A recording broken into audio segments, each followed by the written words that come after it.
compartir pantalla. Me indican, por favor, si se llega a ver. ¿Qué tal? Buenas tardes, Omar. Muy bien. Listo. Estamos. Ok, ¿qué tal? Buenas tardes. Voy a compartir pantalla. Buenas tardes, Gabriel. Listo, entonces recuerden que es muy importante su participación en sobre todo en este primer momento de la sesión, ¿sí?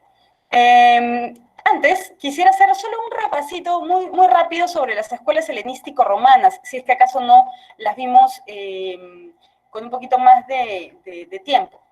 Muy bien, las escuelas helenístico-romanas, ¿sí? Son escuelas filosóficas que tratan de dar respuesta a la pregunta por la felicidad humana, por el bienestar humano, dentro de las circunstancias que se vivían en el siglo IV antes de Cristo, que es una época de crisis, una época de desintegración del imperio forjado por Alejandro Magno, este estudiante de Aristóteles, ¿no? Entonces, esta transición de una vida política a partir de la ciudadanía, del desarrollo ciudadano entre pares, entre iguales, que, no se olviden, eran muy pocos quienes ejercían esta ciudadanía, se vivía una democracia esclavista. Pero en este periodo se vive, pues, el cambio del ejercicio político ciudadano al obedecer, ¿no? Obedecer a un gobernante, ¿no? Estar bajo la estructura de un imperio, es decir, los ciudadanos se convierten en súbditos. Y esto suscita una serie de conflictos, ¿no? Existenciales, sociales, culturales, que estas escuelas helenístico-romanas van a tratar de resolver. ¿Cómo así? ¿Cómo podemos llegar a ser felices en medio de circunstancias adversas? ¿No? Es una pregunta que aún hoy, en el siglo XXI, nos seguimos formulando. Entonces, veamos qué nos responden estas escuelas, rapidito, ¿sí? Tenemos aquí la escuela cínica, ¿sí? La escuela cínica, vamos a agrandar esto para que lo puedan apreciar mucho mejor. La escuela cínica, ¿sí? La palabra cínico deriva del griego, que significa perro. Y es que uno de sus representantes más célebres, ¿sí? Diógenes de Sinope, también conocido como Diógenes el perro, Diógenes el cínico, vivía una vida simple, ¿no? Sin acumulación de riquezas, sin persecución de reconocimiento, honor, ¿no? Vivía en un barril. Inclusive aquí hay una imagen del encuentro de Diógenes el cínico, Diógenes de Sinope, Diógenes el perro, ¿con quién? Con Alejandro Magno, ¿no? Ya sabrán esta anécdota en la que Alejandro Magno reconoce a este filósofo y le ofrece, pues, lo que él necesita, y lo único que Diógenes le pide es que, por favor, salga de enfrente suyo, pues le tapa la luz del sol, ¿no? Le impedía recibir los rayos del sol. Entonces, ¿qué es lo que proponía la escuela cínica? Que para alcanzar la felicidad humana debemos ser coherentes con nuestras propias necesidades humanas, ¿no? Y entendernos también como seres vivos animales, que debemos perseguir también nuestros instintos y que muchas veces por vivir en sociedad reprimimos mucho esos instintos, ¿no? Y por lo tanto esa represión nos lleva a una pérdida de libertad. Entonces, ¿qué debemos hacer para ser felices, para ser libres dentro de nuestra naturaleza humana? Ir en contra de las convenciones sociales, de los acuerdos, ¿no? Para Diógenes es una sociedad, la que él vive, es una sociedad hipócrita, ¿no? Es una sociedad que no vive de acuerdo a sus necesidades naturales, ¿sí? Entonces, para ser felices debemos alejarnos de los patrones de convivencia que nos dicta la sociedad. Por otro lado, tenemos la escuela estoica, ¿sí? Muchos representantes, el estoicismo, muchas ideas del estoicismo procuraron más tarde el pensamiento o la propuesta judeocristiana. Representantes del estoicismo tenemos a Zenón de Sitio, ¿no? Más adelante tendremos a Marco Aurelio, a Epícteto, a Séneca, ¿no? Marco Aurelio, un emperador, ¿no? Epícteto, un esclavo. Entonces, ¿qué unía a un esclavo y a un emperador? Las convicciones, ¿no? Las ideas. ¿Cuáles eran estas ideas? ¿En qué creían los estoicos? Bueno, consideraban que el ser humano debe resignarse a las circunstancias en las que se encuentra, ¿sí? Frente a la muerte, el ser humano no puede hacer nada. Entonces, lo que le queda es resignarse y aceptar lo que las circunstancias le han proporcionado, ¿no? La situación en la que se encuentra. Y eso es llevar una vida según la razón. Una vida racional consiste en no vivir renegando, ¿no?, de la situación en la que nos encontramos, sino aceptarlo de manera estoica, ¿no? Y resignarnos, ¿no?, a nuestro destino, este concepto importantísimo, sobre todo en el mundo griego, ¿no?, la noción de destino. Por ahí algunos han leído de repente Sófocles, ¿no?, Esquilo, la función del destino, como por más que el ser humano trate de ir en contra de su signo, de su destino, no puede, ¿no? Entonces, en tanto humano nos queda resignarnos. ¿En qué consiste la felicidad para los estoicos? En la apatía. Aquí está, en la apatía. ¿Qué es la apatía? Bueno, sin, ¿no? Y patía, que viene de patos, que es pasiones. Entonces, la felicidad para el estoico es no sufrir o no vivir esas excitaciones del entusiasmo, ¿no?, que dice del júbilo, ni tampoco caer en la miseria del sufrimiento. Entonces, no abandonar los extremos. La felicidad consiste en la imperturbabilidad del alma, en la apatía. No se olviden de ese concepto estoico, la apatía, la resignación, la aceptación del destino, y también nos habla de un logos, ¿no? Aquí nos dice, consideraban que el logos, acuérdense que el logos, este término griego que es polisémico, muchas acepciones, ¿no? Razón, inteligencia, inclusive para Heráclito, ¿se acuerdan? Este presocrático monista consideraba que el logos era una ley universal que ordenaba el cambio constante, la dialéctica en la naturaleza. Entonces, el logos es esta razón, ¿no?, que ordena el universo. Acuérdense que tenían la concepción de un todo ordenado, de un cosmos, ¿no?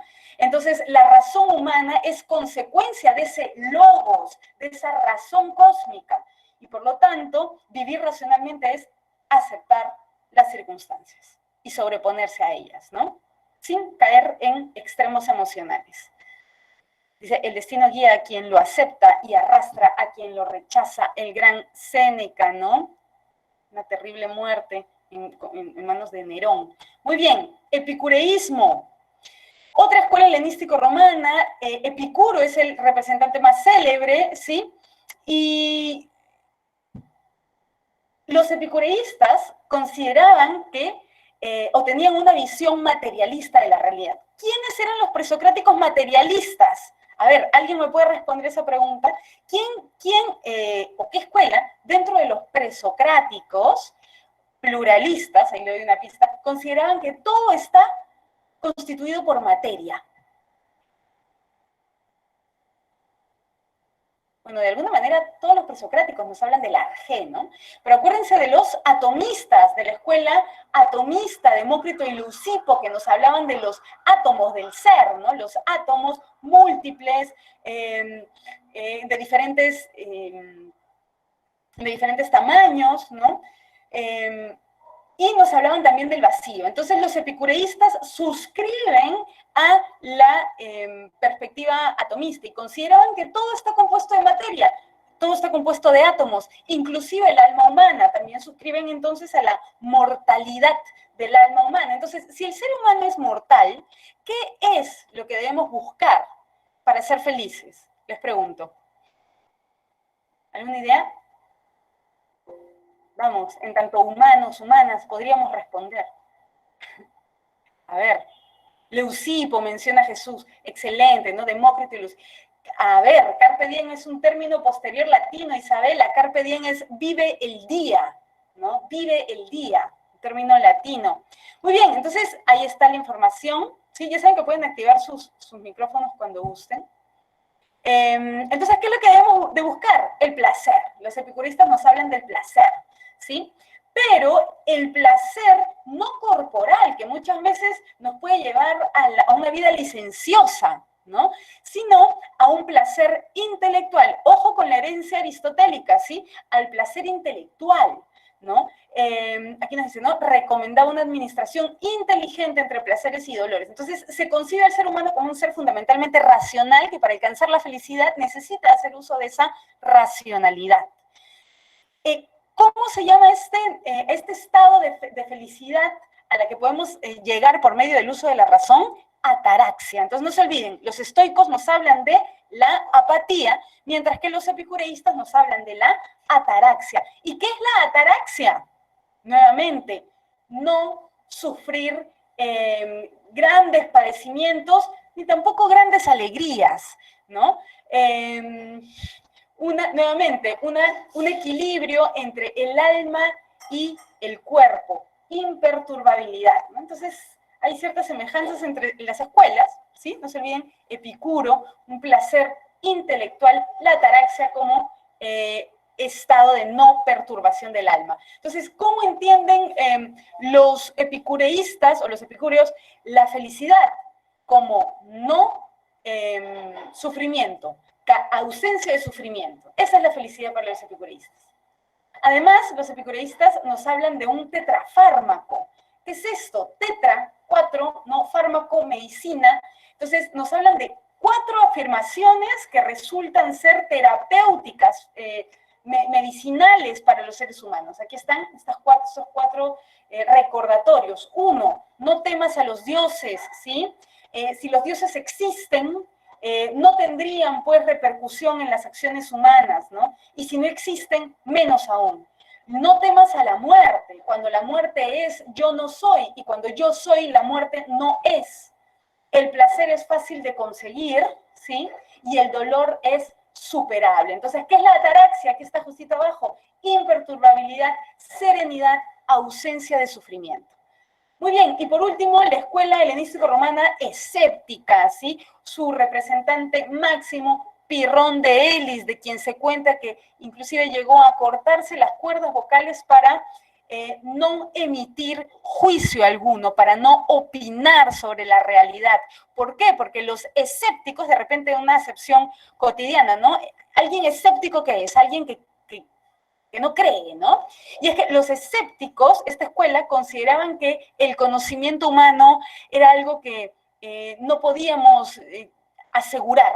El ser humano no posee las herramientas necesarias para poder afirmar verdad o falsedad sobre la realidad. Entonces, ¿qué es lo más sensato que puede hacer el ser humano en tanto humano, ¿no? Con respecto al mundo, para alcanzar la felicidad? Epogé. Aquí está otro concepto importante de la escuela escéptica, epogé, que significa abstención de emitir juicios sobre el mundo. No sabe, no opina, ¿sí? Muy bien, entonces, si evitamos emitir estos juicios sobre el mundo, evitaremos caer en confusión, caer en soberbia, caer en error, y por lo tanto podríamos alcanzar la tranquilidad del alma, que para los escépticos también es la ataraxia, ¿sí? Muy bien, entonces, un poquito, eso era lo que quería que quede claro con respecto a la sesión anterior, ¿sí? Y, ¿les parece si reforzamos esto con estas preguntitas? A ver, ¿sí? Aquí hay no se olviden que siempre en su aula virtual van a encontrar, ¿no?, la información de la sesión de hoy junto con estos cuadros resúmenes. Muy bien. Vamos a la pregunta 1. ¿Les parece? Sí, rapidito, porque estamos bien de tiempo. A ver, pregunta 1. Según la clasificación de las ciencias de Aristóteles, periodo ontológico, discípulo de Platón, ¿no? Según esta clasificación, la matemática, la física y la metafísica son ¿de qué tipo? Acuérdense que para... gracias, Gabriel. Así es, teórico. Muy bien, Jesús. Y dentro de las ciencias teóricas, ¿cuál es la ciencia teórica o contemplativa más importante para Aristóteles? ¿Se acuerdan? ¿Cuál es la ciencia teórica más importante para Aristóteles? La metafísica o filosofía primera. ¿Qué hace en este libro? ontología, ¿no? Hace una investigación sobre el ser, sobre el origen, sobre el arjé. 2, el problema del movimiento en la naturaleza se explica, a juicio de Aristóteles, como, D'Angelo nos dice, el problema, así es, excelente, D'Angelo, el paso de la potencia al acto. Así es, esta constante transición, ¿no? Muy bien, excelente. Vamos con la 3. Según el ilemorfismo de Aristóteles, Chile, materia, morfé, forma, un animal, una persona o un vegetal, se explica como un, ilemorfismo. D'Angelo nos dice la letra D. A ver. Nos dice D, ¿no? Ser cuya forma es inmanente. ¿Están de acuerdo? A ver, vamos. ¿Qué era el ilemorfismo? Esta teoría aristotélica con la que se refuta la doctrina de las ideas ¿de quién? De Platón. Acuérdense que Platón nos había hablado ¿de qué? De un dualismo ontológico, ¿no? De una división de la realidad en dos mundos.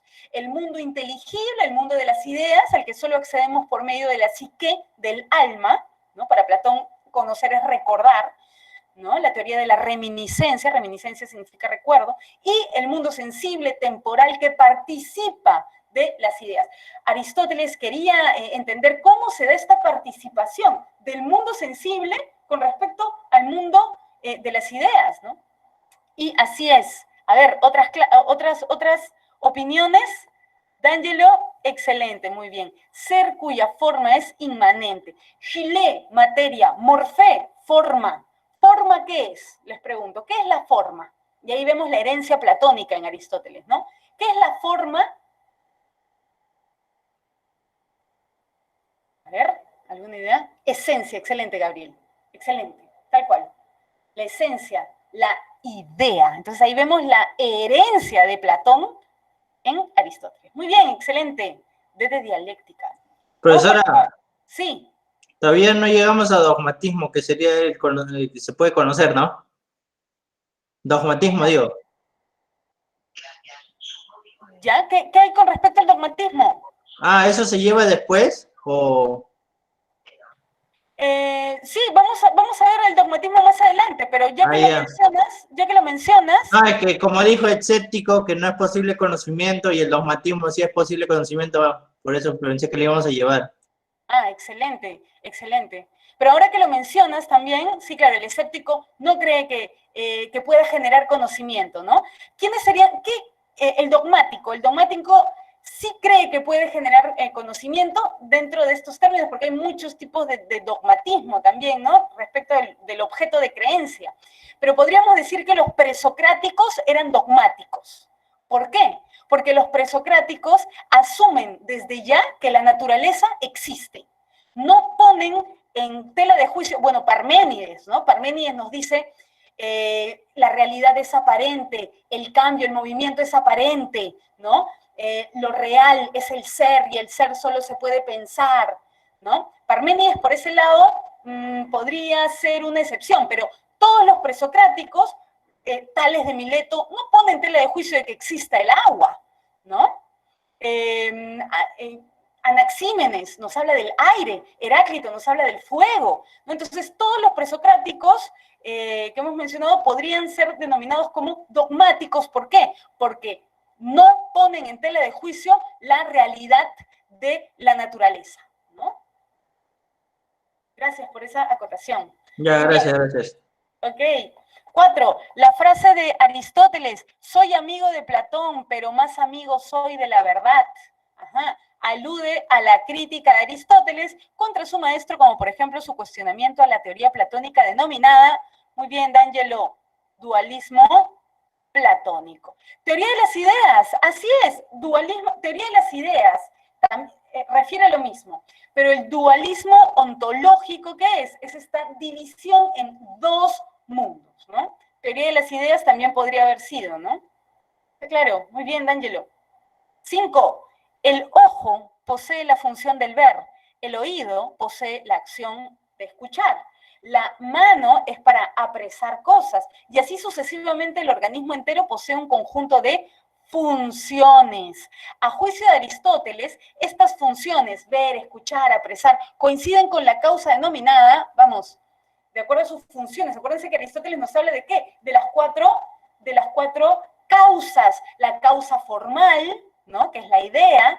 Muy bien, la causa material, donde se produce el cambio, la causa eficiente, el movimiento, y la causa final. Así es, Stephanie, excelente.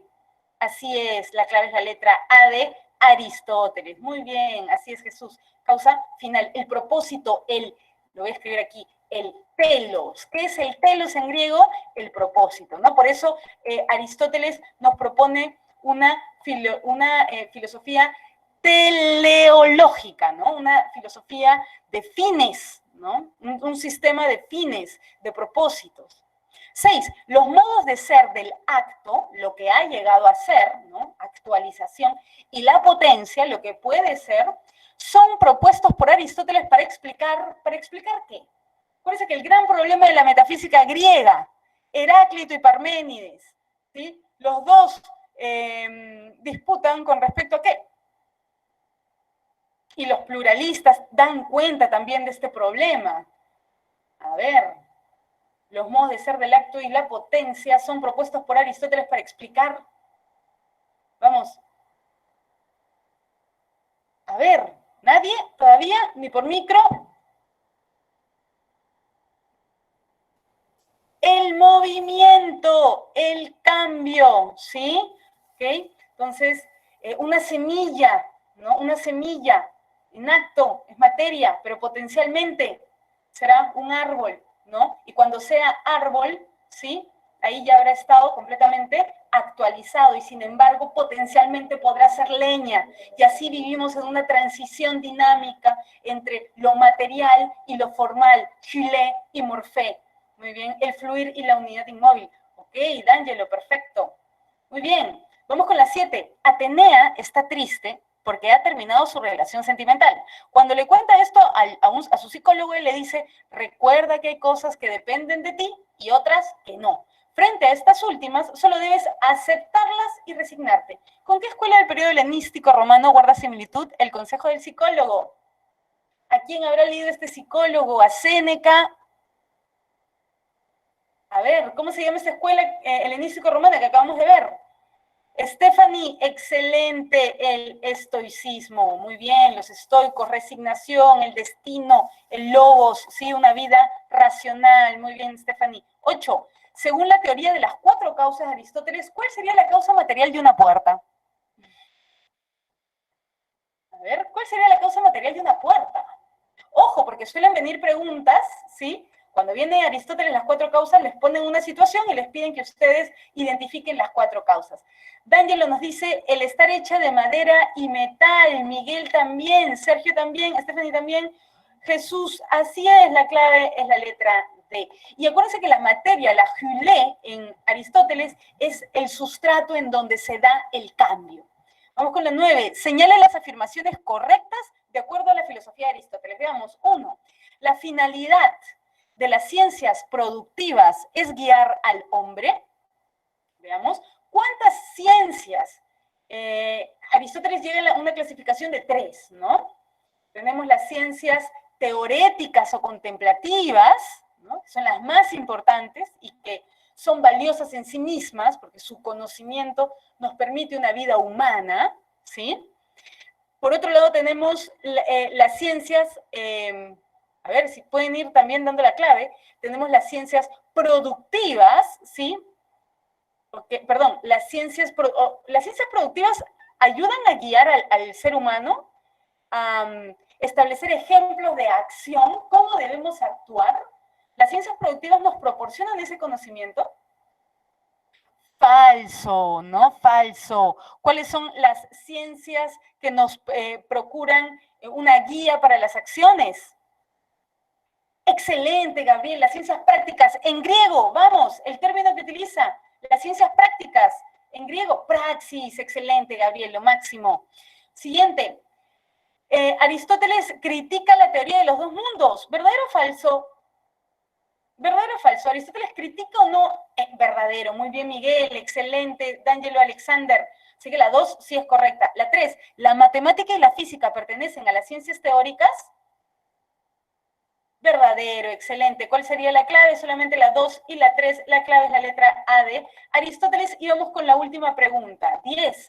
Se cuenta que cuando los griegos oyeron que Epicuro defendía que la felicidad consistía en gozar de los placeres, empezaron a preguntarse, ¿qué harán durante las noches en la escuela de Epicuro? Esta misma gente solía imaginar grandes banquetes y orgías entre amigos y discípulos de Epicuro. Esta interpretación de la filosofía de Epicuro suele olvidar, ¿sí? ¿Qué suele olvidar? Miguel, esta es la... Ok, excelente. Que su filosofía considera más importante los placeres del alma. Muy bien, excelente. La clave es la letra A. Así es. ¿A de qué? A de ataraxia. Muy bien. Listo. Vamos a guardar aquí. Listo. Entonces, ya está. Eso es un poco un recuento de lo que hemos visto la clase anterior. Entonces, vamos a pasar rapidito, ¿sí?, a nuestra sesión, ya habiendo hecho este recuento, y vamos a hablar ahora del Renacimiento, ¿sí? El Renacimiento, me indican por favor si se llega a ver la pantalla, ¿sí? Para poder ampliarla. No se ve, ok.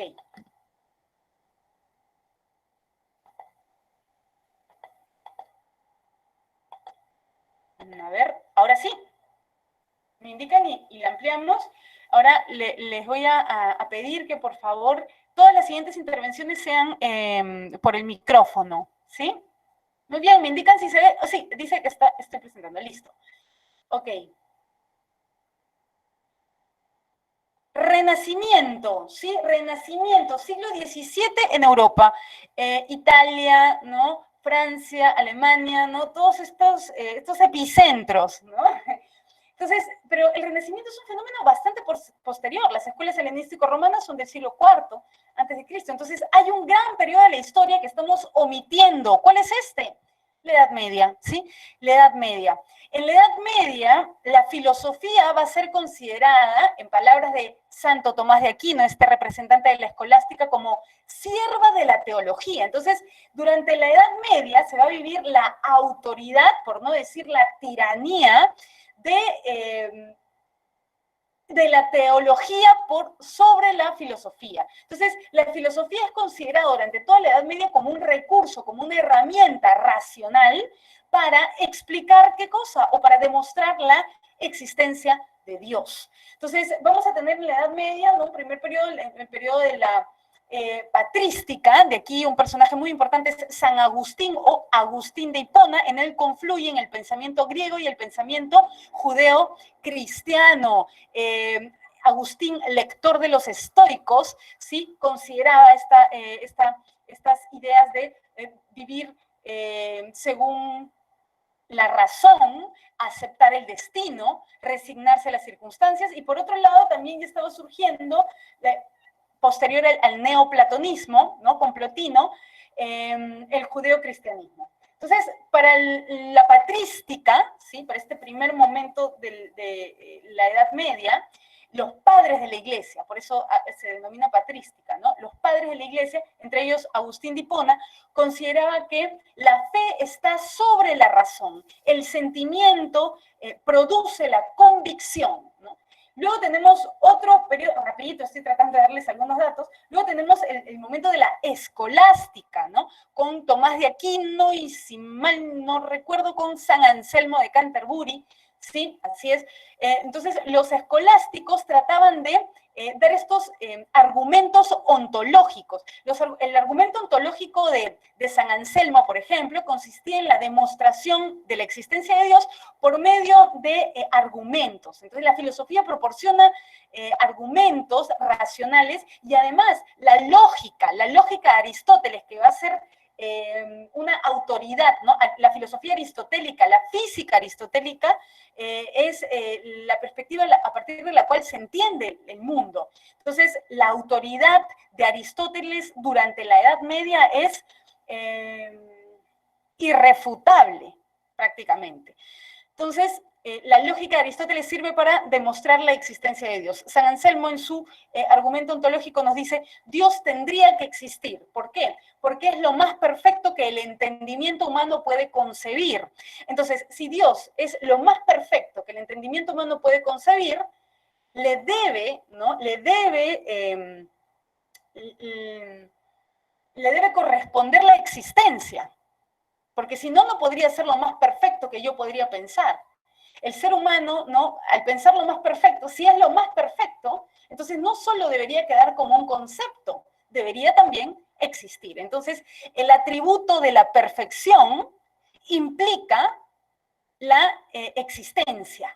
Entonces, de esta manera, de una forma racional, a partir de la lógica aristotélica, en teología, se trata de demostrar la existencia de Dios. El Renacimiento es un movimiento cultural, ¿sí?, que surge en Italia en el siglo XV, ¿no?, y se propaga más adelante, siglo XVI, que considera que debemos un poco apartarnos de esta manera teológica de hacer filosofía y volver a los orígenes.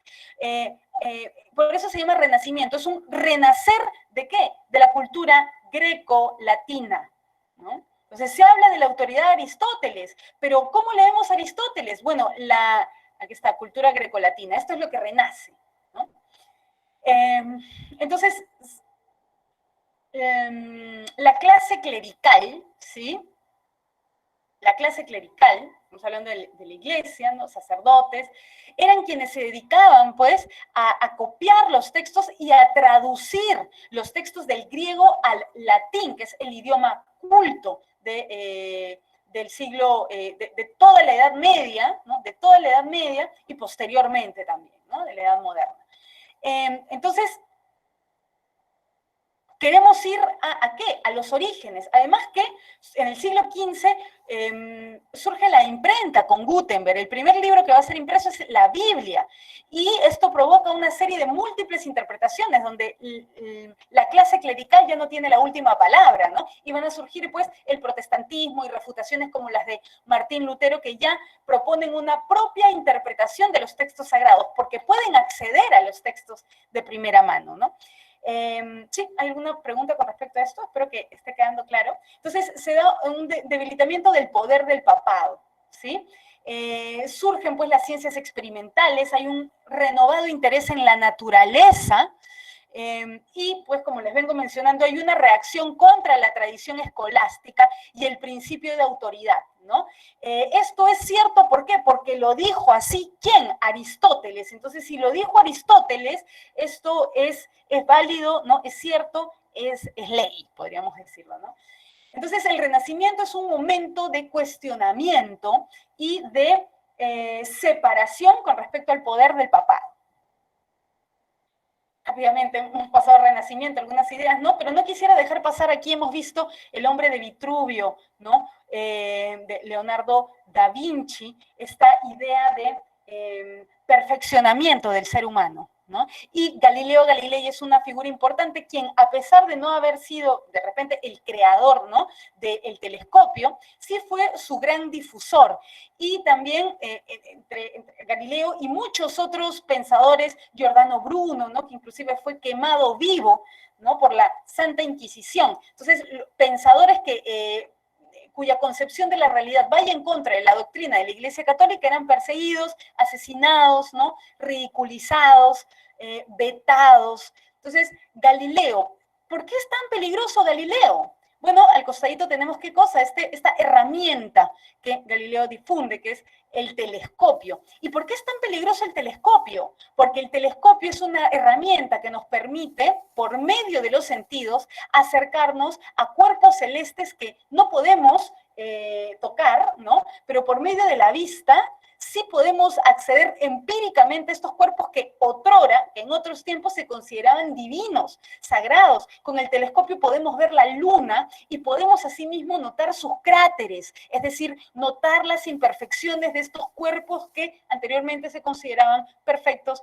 divinos, ¿no? Entonces, de ahí que sean también perseguidos. Muy bien, dicho esto, entonces, filosofía moderna, importantísimo. La filosofía moderna, ¿sí? Como dice aquí, significó una crítica a la tradición filosófica medieval, a esta reducción de la filosofía a la teología, y sin embargo veremos cómo estos filósofos modernos siguen aún reflexionando dentro de términos teológicos, ¿no? Ahí tenemos a Descartes, ¿no? Descartes vive en la Francia del siglo XVII, ¿no? Y es una Francia perseguidora, ¿no? Perseguidora de aquellos que defienden el libre pensamiento, ¿no?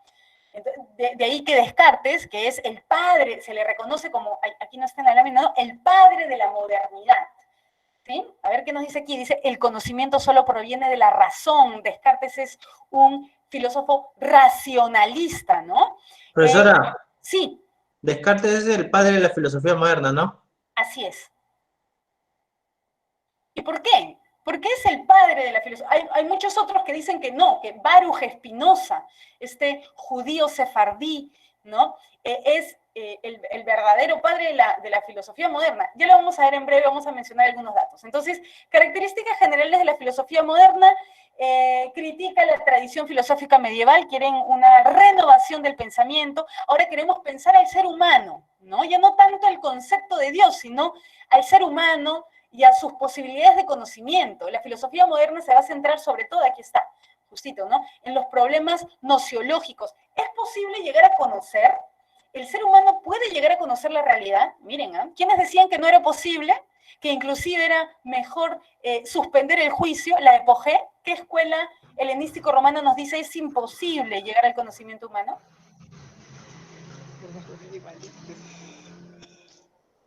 ¿Cómo se llama esta escuela? Vimos a los cínicos, ¿no? Contra las convenciones sociales, vimos a los epicureístas, el placer intelectual, vimos a los estoicos, la resignación, ¿no? Y los escépticos, ¿no? Los escépticos consideraron que no era posible el conocimiento humano, y Descartes va a empezar su filosofía a partir de una base escéptica, pero veremos que este escepticismo de Descartes no lo lleva, pues, a renunciar a toda posibilidad de conocimiento, no, sino que esta duda, esta posición escéptica en Descartes es un método. Es un método que le permite no rechazar completamente la posibilidad del conocimiento, sino encontrar una base clara y distinta, ¿sí? Que nos permita erigir un edificio, ¿no? El edificio del conocimiento humano. Entonces, las preguntas fundamentales de la filosofía moderna durante el siglo XVII y XVIII en Europa, en Francia, ¿no? Y en muchos otros lugares también, sobre todo en Francia, en Alemania, ¿no? En Italia, en todos estos lugares, es la pregunta por la posibilidad del conocimiento, ¿sí? La nociología. ¿Hasta qué punto puede llegar el ser humano a conocer? ¿Existen límites en el conocimiento humano? Y otra pregunta también es el problema de la libertad, ¿no? Porque si existe Dios y se ha demostrado de manera racional, por medio de argumentos, por medio de la lógica aristotélica, ¿no? De las 5 vías de Tomás de Aquino, se ha demostrado la existencia de Dios. Entonces, si existe Dios, ¿el ser humano es libre? ¿En qué consiste este libre albedrío, ¿no? Entonces, el problema de la libertad, muy importante en la filosofía moderna, y el problema nociológico, el problema del conocimiento. Entonces, aquí vamos a encontrar dos escuelas confrontadas, que es la escuela racionalista, ¿sí? De la cual Descartes es representante, aunque hay distintos racionalismos, eso lo vamos a ver ahorita, y la escuela empirista, la escuela empírica, ¿no? Que es sobre todo una escuela británica. Ahí tenemos a David Hume. David Hume es escocés, ¿ya? ¿Qué nos dice aquí David Hume, representante de la escuela empirista? Aunque ya se radicaliza más adelante Hume, el conocimiento solo proviene de la experiencia de los sentidos, ¿no? Entonces, racionalistas y empiristas se confrontan frente a una misma pregunta: ¿de dónde surge el conocimiento humano? Para los racionalistas, de la ratio, de la razón, ¿no? Y para los empiristas, de la experiencia. Y luego tenemos al criticismo, ¿no? Con Emmanuel Kant, siglo XVIII, ¿sí? Con Kant, quien a partir de la crítica, ¿no? Crítica de la razón pura, crítica de la razón práctica, crítica del juicio, ¿no? A partir de la crítica va a sintetizar, ¿sí? No va a rechazar, sino que va a sintetizar algunos alcances importantes del racionalismo y el empirismo. Entonces, el criticismo con Kant es una reconciliación sintética de postulados racionalistas y empiristas. El día de hoy lo que vamos a ver, porque Kant lo vamos a ver en la siguiente sesión, es un personaje que requiere una sesión aparte, vamos a ver ahora racionalismo y empirismo. Muy bien, para los racionalistas, aquí tenemos tres representantes. Descartes, ¿sí? Aquí tenemos un texto, el discurso del método, en donde Descartes propone, ¿no?, un camino. Método significa camino, ¿no? Un camino certero que nos lleve a la construcción del conocimiento humano infalible, ¿sí? Otro de sus textos, y aquí en el discurso del método, pues coloca la imagen del árbol, ¿no? El árbol de conocimiento, las raíces de este árbol es la metafísica, el tronco de este árbol es la física, entre sus ramas podemos encontrar la ética, la mecánica, ¿sí? Luego, otro texto importante de 1641, es el discurso del método creo que es de 1637, Meditaciones metafísicas, ¿sí?, de 1641, aquí Descartes duda, y duda de absolutamente todo. ¿Para qué? Para llegar a una base indubitable, para encontrar una certeza, y ya veremos cuál es esta certeza. Por otro lado tenemos a Baruch Spinoza, ¿sí? Nace en Países Bajos, ¿no? En Holanda, en Ámsterdam, es un judío que va a ser expulsado de la comunidad sefardí judía holandesa, ¿sí? Va a escribir su ética demostrada por orden geométrico. Una característica en común de todos estos racionalistas es que todos provienen de la matemática, ¿no? Descartes tenía tratado Descartes es precursor de la geometría analítica, ¿sí? De una geometría algebraizada.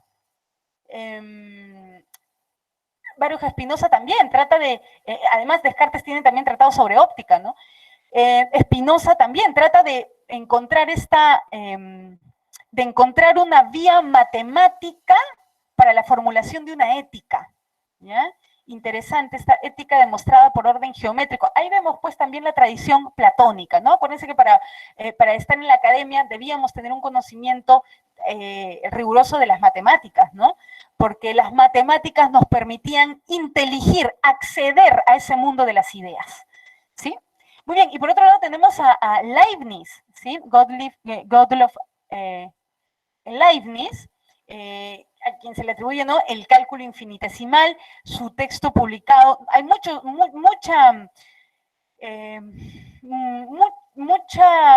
escritos, muchas investigaciones de Leibniz recién están siendo publicadas, ¿ya? Entonces tenemos ahí la monadología. Leibniz tenía una concepción pluralista de la realidad, concebía que todo estaba constituido por mónadas, ¿ya? Muy bien, características generales del racionalismo, es una corriente filosófica que surge en el siglo XVII en Europa continental. Cuando estamos hablando de Europa continental, ¿a qué Europa nos referimos? A esta Europa tan pequeñita, ¿no?, que está constituida por Italia, Francia, ¿no?, Alemania. Todos los racionalistas sostuvieron que el origen del conocimiento humano radica en la razón. ¿Y por qué la razón? ¿Por qué no los sentidos? Porque la razón nos proporciona un conocimiento de carácter universal, necesario y eterno, ¿sí?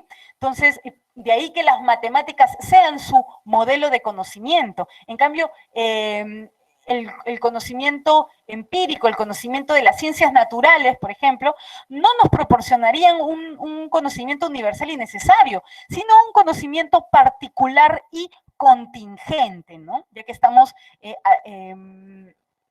analizando un mundo cambiante, ¿no? Las matemáticas nos permiten un mundo no cambiante, un mundo de ideas, ¿no? Entonces, a propósito de las ideas, los racionalistas sostuvieron, sobre todo Descartes, ¿ya?, la tesis de las ideas innatas. Es decir, para Descartes existen tres tipos de ideas: las ideas innatas, las ideas adventicias y las ideas ficticias o facticias. Las ideas innatas son ideas que ya están en nosotros, en nosotras, al nacer. ¿Cuáles son estas ideas? La idea de la perfección, la idea de infinito, las leyes de la lógica, los axiomas de la matemática. Entonces, todas estas ideas ya están en nosotros, en nosotras, son innatas y debemos ir desarrollándolas a lo largo de la vida. Recuerdo un poco también a la teoría de la reminiscencia de Platón, ¿no? Pero bueno, más adelante vamos a encontrar más semejanzas. y más divergencias también. El racionalismo defendió la deducción como método, ¿no? La deducción como método. Muy bien. Claro, vamos de lo universal a lo particular, ¿no? Mientras que la inducción va de lo particular a lo universal. De ahí que los racionalistas, ¿no?, utilicen este método deductivo de lo general, de las ideas, ¿no?, de estos conceptos universales y necesarios a las particularidades. Mientras que los empiristas, ¿sí?, van a partir del método inductivo, ¿no?, de las particularidades a formular una teoría de carácter universal. Muy bien, tenemos los representantes del racionalismo. Sí. Entonces los empiristas llegan a las ideas innatas, como por ejemplo John Locke. Excelente, así es. Sí, no hay ideas innatas para los empiristas. Para los empiristas, ¿sí? Para los empiristas no hay ideas innatas, sino que la mente es considerada como una tábula rasa, como una hoja en blanco que se va a ir llenando a partir de ¿qué? De las experiencias, o más específicamente de las impresiones en el lenguaje de Hume, ¿no? De las impresiones. Muy bien. ¿Alguna acotación más? Excelente, claro. Los racionalistas, sobre todo Descartes, ideas innatas. Los empiristas, no existen las ideas innatas con John Locke, ¿no? Y... entonces provendría de lo que vendría a ser la experiencia, el conocimiento. Exactamente. Empirismo, empeiría en griego, ¿no? Es experiencia. Entonces, Carlos muy bien. Continuamos, entonces. Muchas gracias por esos comentarios porque son muy importantes. Descartes, ¿sí? Descartes es un filósofo francés, nace en 1596, 1650, se educa con jesuitas, ¿sí? Es un filósofo, matemático y físico, pero no va a desarrollar su filosofía en Francia debido a estas persecuciones, ¿no?, que sufren los pensadores debido a la peligrosidad de sus planteamientos filosóficos. Acuérdense que existe pues la Santa Inquisición y existe también una lista de libros prohibidos, ¿no? Entonces Descartes va a desarrollar sobre todo su filosofía, va a viajar mucho y va a desarrollar su filosofía sobre todo en Holanda, ¿ya? Padre de la filosofía moderna y del racionalismo, a pesar de que existen distintos racionalismos, ¿no? Una diferencia rapidita entre Descartes y Spinoza. Descartes considera que el ser humano es una dualidad. Descartes nos habla de la res cogitans, ¿sí? Res cogitans en latín, todos estos términos en latín, porque latín era el idioma, la lengua culta, ¿no? Entonces, la res cogitans, que es el aspecto pensante, ¿no?, el aspecto racional del ser humano, y la res extensa, ¿no? Res es cosa extensa, ¿no?, que tiene extensión, que es material. Entonces, el ser humano es concebido como una dualidad. Y es importantísimo esto que está señalando Descartes, porque así también, y ahí vemos también la tradición platónica, ¿no?, así también nos concebimos hasta el día de hoy, ¿no?, como una suerte de dualidad. ¿Y cómo se unen este alma con el cuerpo? Bueno, Descartes nos habla de una glándula pineal en la que se daría esta comunicación cuerpo y alma. Entonces, de ahí que la modernidad tenga todavía repercusiones en nuestra manera de comprendernos y comprender la realidad. Por otro lado, Spinoza, ¿sí? Bueno, a Spinoza se le ha acusado de ateo y también de panteísta, ¿no? Un poco contradictorio, ¿no? ¿Cómo puede ser ateo, ¿no?, negar la existencia de Dios y afirmar la existencia de un Dios que está en todo, ¿no? Pan, pantes, panto, pantes en griego todo, ¿no? Y teo, ¿no? Dios. Entonces, en realidad, Spinoza, el Dios de Spinoza, en el que creía Albert Einstein, ¿no?, el Dios de Spinoza no es un Dios, o la concepción de Spinoza del ser humano no es una concepción dual, sino que para Spinoza, Dios, o en todo caso, la naturaleza, con mayúsculas, ¿no?, la naturaleza es divina, ¿sí? Dios es la naturaleza, ¿sí? Pero no solo la naturaleza, sino que para Spinoza Dios es la naturaleza y trasciende la naturaleza. ¿Ok? Entonces ahí tenemos cómo racionalistas pueden tener planteamientos divergentes, ¿no? Distintos. Volviendo un poquito a Descartes, ya les había mencionado que es padre también de la geometría analítica, va a realizar una crítica a la herencia cultural de una manera radical, ¿no? ¿Por qué? Porque vienen también de la tradición medieval, ¿no? De esta subordinación a la fe, ¿sí? Que luego más tarde con la escolástica ha tratado de ser justificada por medio de la razón, de la lógica, ¿no? Entonces, Descartes lo que va a proponer es dudar de todo lo que se nos ha sido enseñado, de todo lo que hemos escuchado, de todo lo que hemos aprendido a lo largo de nuestras vidas. ¿Para qué? Para poder abandonar todas estas ideas adventicias, ¿no? Estas ideas que han venido no solamente de los sentidos, sino también de nuestra imaginación, ¿no? De nuestros anhelos, y buscar una base sólida por medio de la razón. Entonces ahí tenemos algunas obras, el discurso del método, ¿no? Y las meditaciones metafísicas. En el discurso del método, Descartes nos habla pues de este árbol de conocimiento, y Descartes propone una comprensión total del conocimiento humano. No es que las ciencias estén separadas, no es que álgebra, aritmética, biología, ¿no?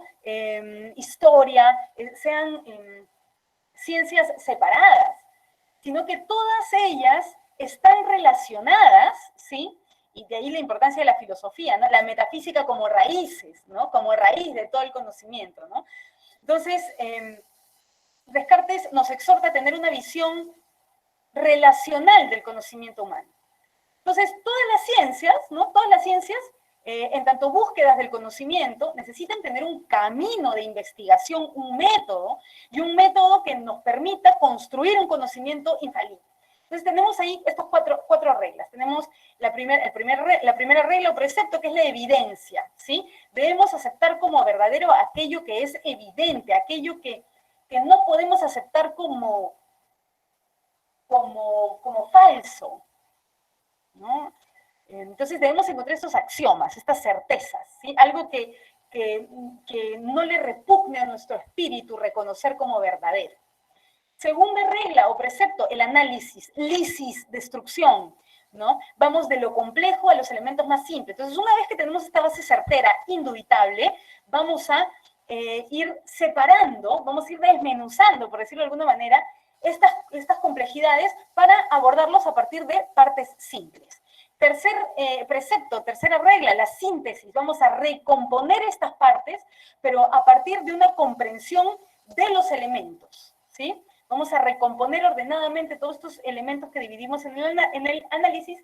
Y la cuarta regla es la regla de la comprobación o de la revisión, es decir, vamos a volver sobre nuestros pasos para asegurarnos de no haber cometido ningún error. 4 reglas: evidencia, análisis, síntesis y revisión o comprobación componen las reglas ciertas y fáciles para alcanzar la verdad, ¿sí? Esto lo expone en su discurso del método, ¿no? De 1637. Y en 1641, en sus meditaciones metafísicas, Descartes va a dudar completamente, ¿no? Para investigar la verdad es preciso dudar, en cuanto sea posible, de todas las cosas. Entonces, Descartes va a emprender una duda, va a emprender un camino de duda. En primer lugar, vamos a dudar de todas las cosas sensibles, ¿no? Todo lo que perciben nuestros sentidos es falible, ¿sí? Entonces no podemos afincarnos en los sentidos. Los sentidos no nos proporcionan esa base sólida. La razón sí, con ese racionalista, ¿no? Segundo punto, ¿no? Duda del mundo como realidad objetiva. ¿Qué te hace asegurar que lo que estamos viviendo en este momento no es virtual? Es decir, no es un sueño, ¿no? Entonces, no hay una forma de diferenciar el sueño de la vigilia, ¿no? De estar dormidos a estar despiertos. Entonces, todo esto que consideramos que es la realidad podría ser una simple ilusión, ¿no? Tercer momento de la duda de la validez de las demostraciones matemáticas. Ajá, siendo él matemático, propone la idea de un genio maligno, ¿no? Esto también va a ser bastante criticado, ¿no? Y es que es posible que exista una entidad demoníaca. Acuérdense que es la Francia del siglo XVII, ¿sí? una entidad demoníaca, un genio maligno, ¿no? Que guste de engañarnos. Y que las matemáticas simplemente sean como juegos en círculos, ¿no? Que no nos proporcionen verdades. Entonces, con Descartes vamos a dudar inclusive de las matemáticas, ¿no? Y aquí nos dice Descartes, pero en todo este camino de duda, yo estoy dudando de las experiencias, estoy dudando de la realidad objetiva, quizá todo esto sea un sueño, una ilusión maya, ¿no? Como en la filosofía oriental, inclusive estoy dudando de las deducciones matemáticas, porque puede que exista una entidad demoníaca que guste de engañarme por medio de las matemáticas. Entonces, en todo este camino, ¿qué estoy haciendo? Estoy dudando, ¿no? Entonces hay algo certero ahí, estoy dudando. Y al dudar, bueno, para poder dudar es porque estoy pensando, ¿no? Entonces es aquí donde Descartes encuentra esta piedra base para erigir este conocimiento humano.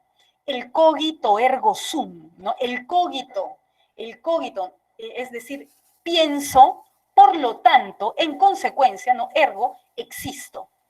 Entonces, pienso, ¿no? Y ojo, no es un pensar, sino es un yo que piensa, una individualidad que duda y que solamente puede dudar porque puede ejercer el pensamiento. Entonces, ¿qué está descubriendo ahí Descartes? Un yo pensante, ¿sí? Un yo pensante.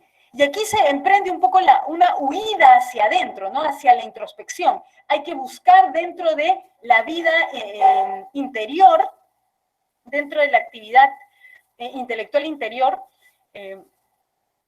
para empezar a encontrar estas bases sólidas del pensamiento. Entonces, cogito ergo sum es la certeza a la que llega Descartes, ¿no? Si estoy dudando, estoy pensando, y si estoy pensando, es porque hay alguien que piensa, un yo, ¿no? Y si hay un yo que piensa, entonces debe existir. Acuérdense que ya venimos de los argumentos ontológicos de la escolástica medieval, ¿no? Donde el entendimiento, lo más perfecto que pueda ser concebido, debe existir, ¿no? Entonces hay una necesidad entre el pensamiento y la existencia, ¿no? Aquí vimos, ¿no? Los tres tipos de ideas en Descartes, las ideas innatas, ideas que son patrimonio de la razón, que están ya en nosotros, en nosotras, las ideas adventicias, que provienen de los sentidos, de la experiencia, y las ideas facticias o ficticias, que provienen de la imaginación. Por otro lado, tenemos a los empiristas, ¿no? Que consideran que la experiencia es el origen de todas las ideas. Tenemos a John Locke, un ensayo sobre el conocimiento humano, ¿no? John Locke, que lo vamos a ver en filosofía política, porque John Locke nos habla también de la idea de contrato, ¿no? Del surgimiento del Estado a partir de un contrato. George Berkeley, el obispo George Berkeley, que nos habla de los principios del conocimiento humano, y David Hume, que es a quien vamos a estudiar, quien va a figurar en sus evaluaciones. David Hume, ahorita lo vamos a ver en breve algunas ideas, porque estamos cortos de tiempo, pero recuerden que para los empiristas, ¿sí? Ahí está, ¿no? Siglo XVII, siglo XVIII, ¿no? Es una reacción contra el racionalismo, es una defensa de la experiencia, ¿sí? Es una defensa del mundo físico, del mundo material, ¿sí? Y por lo tanto ellos van a considerar el método inductivo, ir de lo particular a lo general, de casos particulares a las teorías universales. Van a desarrollar las ciencias naturales, ya no hablamos de matemáticos, ¿no? Hablamos de médicos, de sociólogos, de historiadores, ¿sí? Y acuérdense que los empiristas defienden pues la tesis de la tabula rasa. ¿Qué implica esto? La mente como una hoja en blanco y por lo tanto el rechazo a las ideas innatas. David Hume, rapidito, sí, economista, historiador, jurista, ya se dan cuenta que los intereses de los empiristas están pues en este mundo natural, en este mundo social. Es un empirista que luego va a derivar en un escepticismo, en un escéptico y en un agnóstico. Claro, David Hume va a cuestionar el método científico, ¿no? El conocimiento científico experimental, va a tratar de encontrar las bases, ¿no? Y para ello David Hume va a tener que entrar en controversia con Aristóteles. Y esto ya lo vamos a ver más la clase siguiente, solo quiero terminar con esta idea, con esta teoría de las percepciones en Hume. Para Hume, todo, en tanto empirista, todo lo que hay en la mente humana son percepciones. Ojo, todo lo que hay en la mente humana son percepciones. Las ideas para David Hume son percepciones, pero son percepciones menos intensas. Para David Hume, el ser humano, todo lo que contiene en la mente son percepciones. Y estas percepciones pueden ser denominadas impresiones, y estas impresiones son más intensas, más vivaces. Ahora, tenemos impresiones de sensación. Por ejemplo, en este momento, escuchar, ¿no? El sonido. Eso es una impresión de sensación. Es una experiencia externa que proviene de los sentidos. Luego tenemos las impresiones de reflexión, ¿sí?